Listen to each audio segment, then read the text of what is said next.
many speeches that are delivered around the world, they fail to have impact, to influence, to persuade, to result in audience making the changes that the speaker plans to have. So just say that again.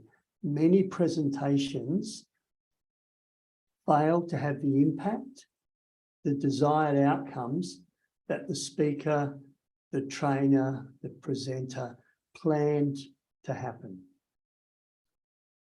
One of the fundamental reasons that we get this failure in the presentation effectiveness is, in my view, a lack of organised structure in your speech.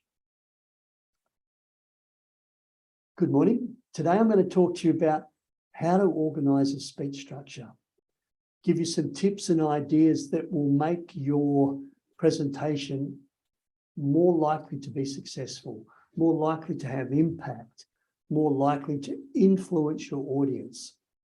Because I think we'd all have to agree to speak, to spend an hour, half an hour, 45 minutes speaking at a conference, doing a project update, and for people not to walk away with our key messages is a waste of time, waste of the audience's time and a waste of my time. So I'm going to talk to you today about how to organise and structure a speech so that you can be more effective.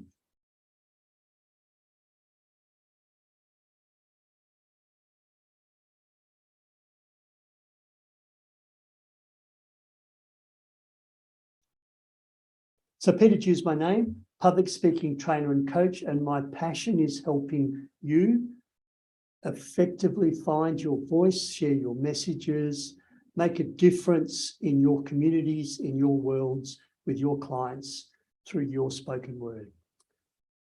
I feel there's nothing worse than someone having something they want to say, some important message, some important information that they don't present because they're afraid of public speaking, they feel they're not good enough at public speaking, or they're just not sure where to begin. So today's 30-minute webinar, how to organise and structure a speech.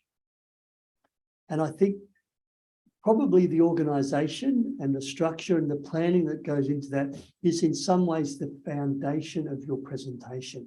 And if you lay that really solid with a good organisational structure for your speech, I think everything else follows. Your ability to connect, to build rapport, your non-verbal communication will flow more smoothly, and you can be attentive. You can attend to your audience's needs because the structure, the framework enables you to present smoothly. How to participate today, as per normal, I'm happy to receive questions. Send me questions via chat, send me questions after. Take notes, participate, comment, and also think and apply some of what I'm sharing with you today. And can you use it in your upcoming speech? Or when you dwell back on a previous presentation, is there something you might have done differently in terms of organising your structure to make it more successful, more influential, more effective as a presentation?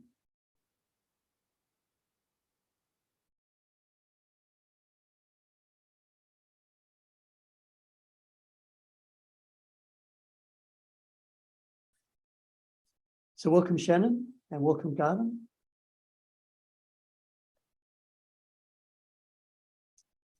Chat, feel free to comments, remarks in the chat as we go. So the first thing with writing a presentation or preparing to present is to work out when you want to start. And many people start with what I call spray and pray, or they just do a scattergun approach. The idea is if I say enough, something will stick. I've also heard the term a verbal dump or verbal diarrhea. So be absolutely clear what you want your audience to do. This is your core message. One way of capturing this is I ask you to think about, as you're preparing for a presentation, preparing for a workshop, what do you want people to do? What do you want people to think? What do you want people to feel after you've presented, after you've spoken? What do you want them to do? That is, what action do you want them to take? What do you want them to think? What new knowledge do you hope to impart for them? And what do you want them to feel? What emotional state do you want to shift them to? And if you're clear about that, then you can start preparing the speech. So it seems back to front, but I always coach people to start a presentation with beginning at the end. Where do you want people to end up? Be clear of where you want people to end up, what you want them to do, what you want them to think, what you want them to feel. If you've got clarity around that, then you can put the blocks in place to end up with the outcomes that you want. So where do you start? Start with a core message. Ask yourself 2 questions. The first question I ask is, what do I want people to remember at the end of my presentation? I did a presentation yesterday on how to overcome your fear of public speaking. A small group of about 6 or 7 people. And my message was, public speaking is a skill that anyone can learn. And the rationale being, these people were nervous, they were anxious, they don't like public speaking, they felt that they'll never be able to achieve it, they were really struggling with their own self-doubt. And I've now elevated public speaking to a skill, like learning to drive a car, like improving your squash game or your golf game. You practice, you get a coach, you do some training, and you can become a great and effective public speaking. So ask yourself, as you're preparing your next presentation, what do I want them to remember? If you bump into me, the people on yesterday's workshop, if they bump into me in the Hay Street Mall in Perth in 3 months' time, I would love them to come up to me and say, Peter, I remember that public speaking is a skill. And as a result of that workshop, I've started working and developing on my skill to be great at public speaking. What do you want your audience to come up and say to you 3 months after you've spoken? Second question to ask yourself is, why does it matter to them? If you have a very clear, strong, powerful message, and the audience doesn't care less, then you may be giving the wrong message, or you may be speaking to the wrong audience. Fundamentally, most audiences are selfish. I don't mean to be disrespectful, but each of you here are participating in this webinar out of self-interest. You're here to learn something. You're here to solve a problem. You're here to move forward or to achieve your key performance indicators. You're not here as my cheerleaders. You're not here to pat me on the back. You're not here to give me accolades. So are your audiences. When you get to speak, people generally come to a presentation, to a workshop, to a seminar out of self-interest. What's in it for them? And how does your message cater to that need? Once you've answered those 2 questions, you know what you're going to tell them, the key message, and you also know why it matters to them, what's in it for them. And these come together to form your core purpose, your core message of every presentation.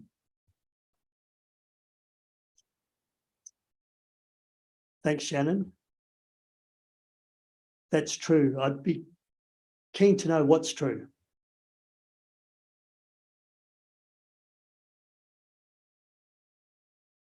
if you could just refresh my memory as to what is true.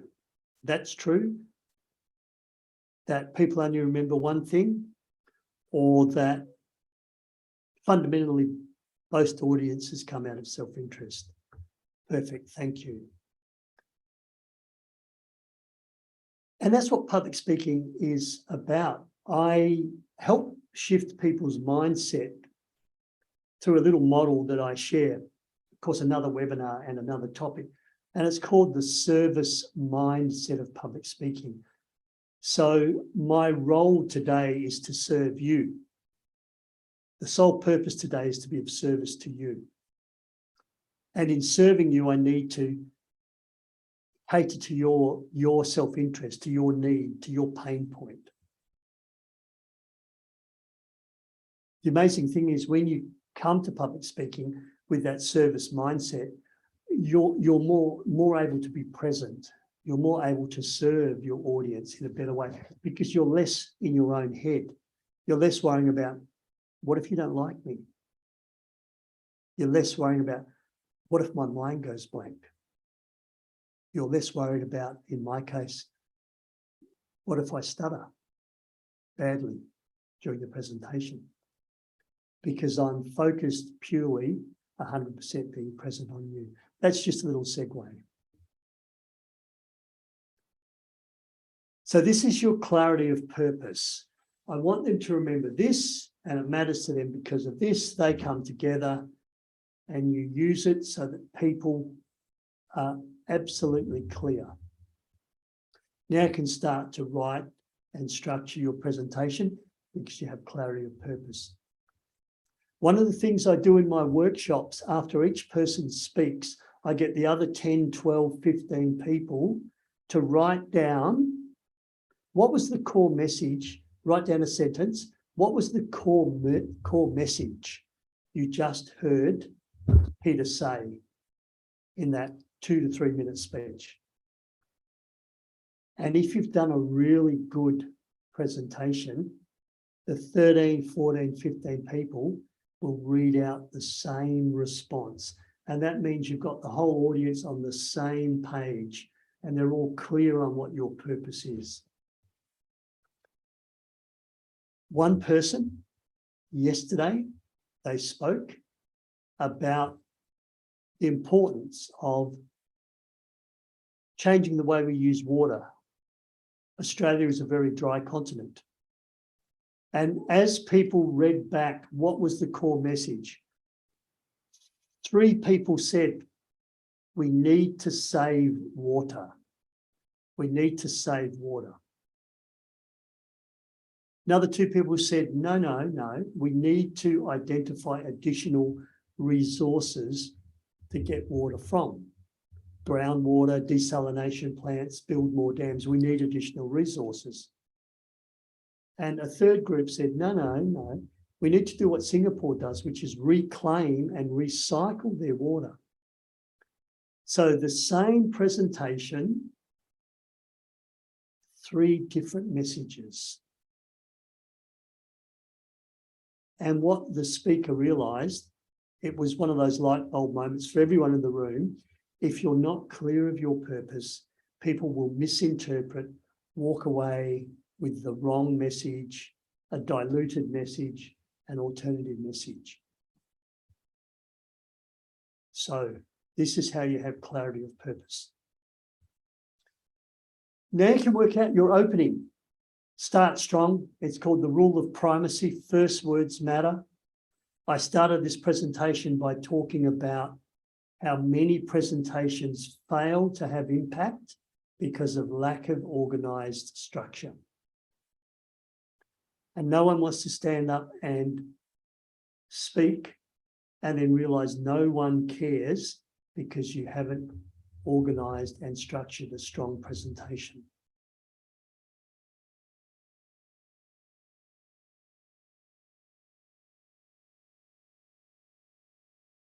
And I've got a great question from Shannon.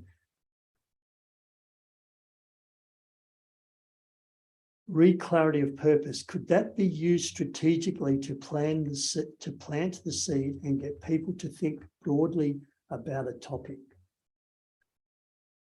It can indeed. And it could be that you're talking to people such as myself, transitioning to retirement. And you plant a seed by talking about what is your ideal retirement like? Are you traveling overseas every year? Do you have a caravan and a four-wheel drive and you're traveling around Australia? And then you bring back to the message about lack of financial planning, lack of superannuation funding, lack of savings that older people like myself have, which stop us from achieving the retirement lifestyle we'd hope to have. So you can set a scene, a core purpose, and maybe your purpose is to get people to think more broadly about a topic.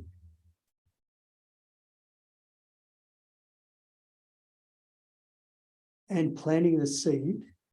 Another way of being influential is to be a little bit controversial, be a little bit contrarian, and the back of their hairs, the hair on the back of their neck stands up, and all of a sudden you've got their attention and they're thinking about what you've said.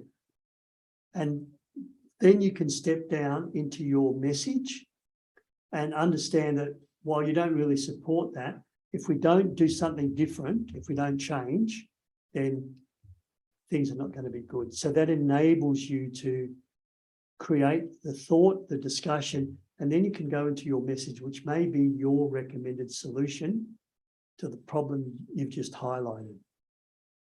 So how to open? Do start strong. The first words are important.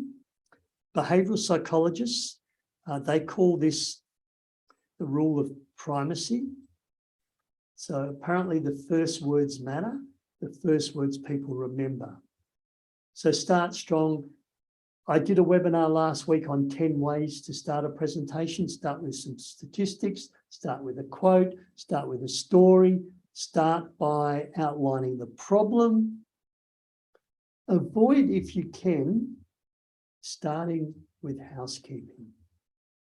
So housekeeping is good morning, everyone. Thank you for coming. Can I get you to turn your mobile phone off? Morning tea is at 10:30 a.m. The toilets are down the back to the right, to the male, to the left to the female.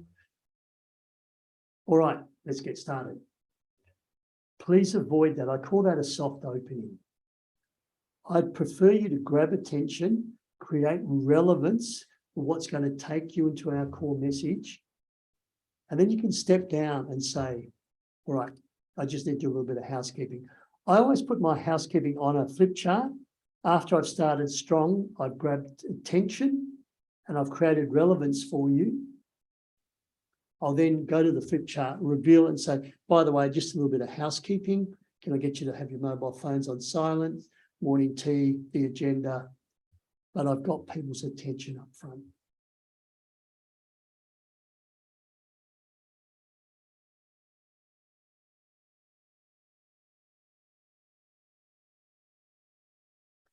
So how to close? Close strong. Psychologists have a name for this phenomena as well, and it is called the rule of recency. Apparently, the last words that you say, well, they are the most recent.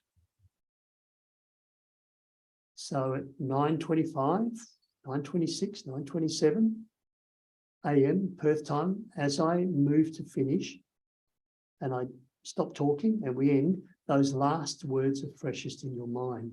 So I call that valuable real estate. So make sure you have a memorable ending. I also recently did a webinar on how to win. That can be a summary. So these are the 3 things to financial success. These are the 5 strategies that we spoke about today that'll help you purchase your first home, whatever your topic is. End with a call to action. End with a quote from a famous person. And you can leave them with a challenge. What are you going to do to deal with this situation in your workplace. I work a lot in the mining sector, and there's been an increase in hand injuries and a lot of machinery, heavy equipment, and even though they wear gloves, hands still get damaged. And they need to reduce that incident of hand injuries.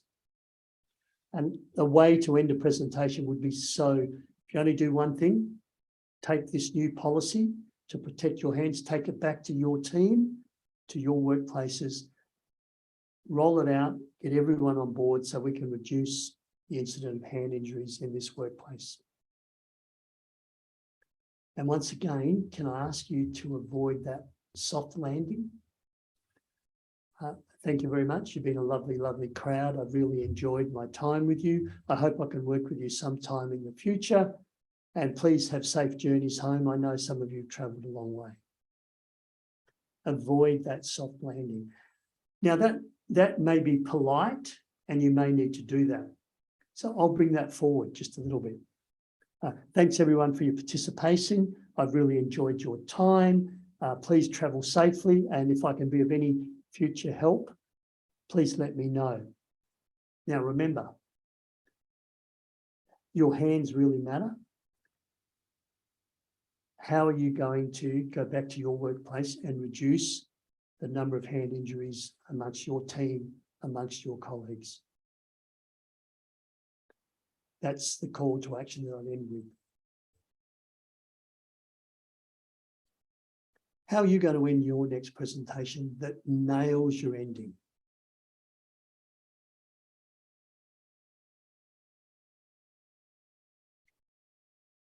Three points. I love the rule of three. So we put 3 points into our speech structure. The rule of three is simply that people remember 3 things. And in the written word, those of you who know some nursery rhymes, Goldilocks and the 3 bears, 3 blind mice, black and white television, there's 3 stooges on black and white TV, there's 3 musketeers. In a court of law, you need to tell the truth, the whole truth, and nothing but the truth. 3 is just that magic number that works. It's called the rule of 3.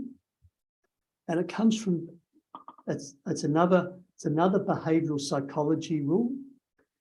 And it comes from the fact that psychologists have discovered that when you're doing a presentation, when you're doing some training, as a general rule, the human mind can only recall 5 chunks of information, plus or minus 2. So 3 is the lowest common denominator. It's rhythmical, it's memorable, and the rule of 3 just seems to work. So what 3 points lead us to your core message?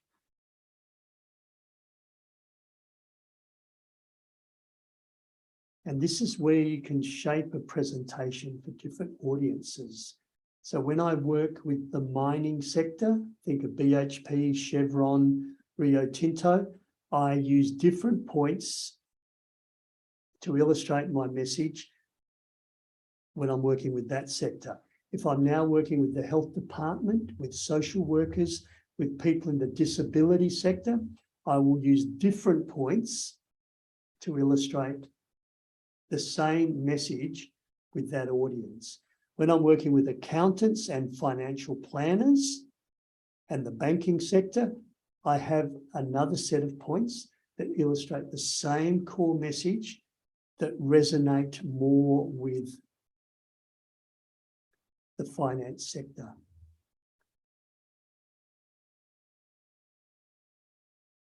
The rule of 3. Let's put it all together. What does it look like? There's 2 ways of describing it. This is one way that I describe it in my workshop. It's a little bit of a map. So you start off by asking, what do I want people to remember? Why does it matter to them? And that's your core message or your core purpose.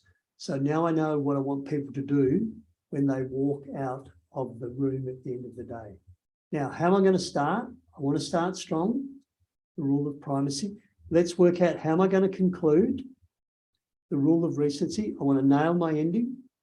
Which 3 points, depending on my audience, which 3 points best illustrate my message for that audience? Mining sector, banking sector, health sector. And for each point, I just collect my stories, my examples, my anecdotes, my case studies that help me to illustrate the point I'm making.